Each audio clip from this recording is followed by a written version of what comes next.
Stratégie manufacturière, le comment. Je suis Yves Martin, ingénieur MBA chez Expert Conseil PME.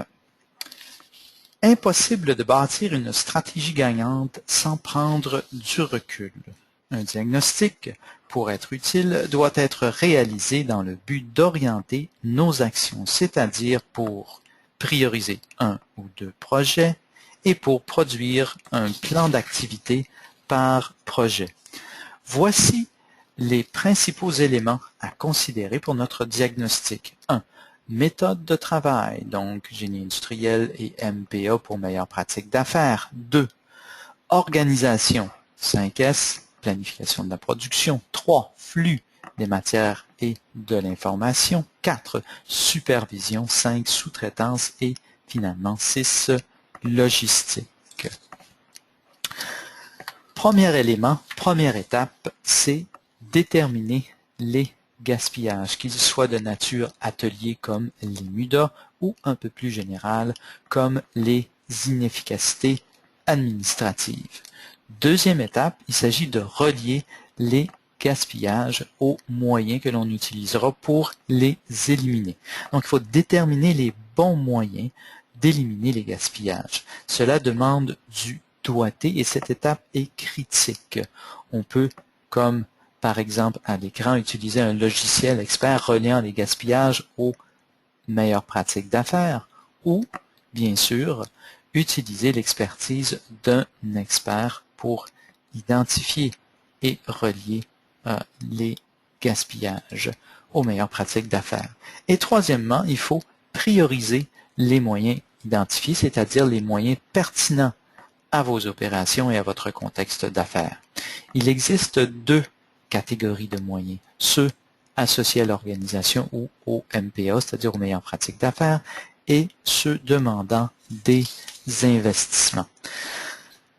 Pour éliminer les gaspillages, on voit ici une palette de moyens. Par exemple, le Lean, dont on entend souvent parler, constitué de 5S, des cellules, piloté à vue, l'eau de petite taille. On parle aussi d'aménager efficacement son usine ou son atelier et toute une panoplie de moyens, comme par exemple implanter des programmes de transformation pour le Lean, comme aussi la maintenance, comme optimiser ses processus d'affaires, etc. Le tableau suivant vous présente l'ordre de grandeur des bénéfices découlant des stratégies manufacturières les plus courantes. On voit que le meilleur retour sur investissement s'obtient avec le premier niveau, puisqu'on a 30% d'amélioration. Premier niveau associé à l'organisation, c'est-à-dire au déploiement des meilleures pratiques d'affaires. Pour résumer, voici donc la vue d'ensemble des étapes permettant d'établir une stratégie manufacturière. 1. La liste des gaspillages. 2. On associe ces gaspillages-là, qui sont les symptômes, aux solutions, c'est-à-dire au MBA ou au investissement. Et 3. Dans le but d'établir un plan d'action qui nous mène soit à des investissements majeurs, sinon à déployer des meilleures pratiques d'affaires. Déployer, justement. On voit ici un exemple de déploiement, Kanban et 5S, qui sont deux des meilleures pratiques d'affaires les plus courantes. Expert Conseil PME, vous regardiez Stratégie manufacturière. Cette vidéo fait partie d'une série de présentations sur la productivité.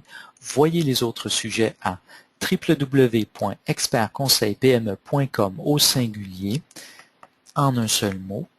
Au plaisir de vous accompagner. Yves Martin, 514-381-6502.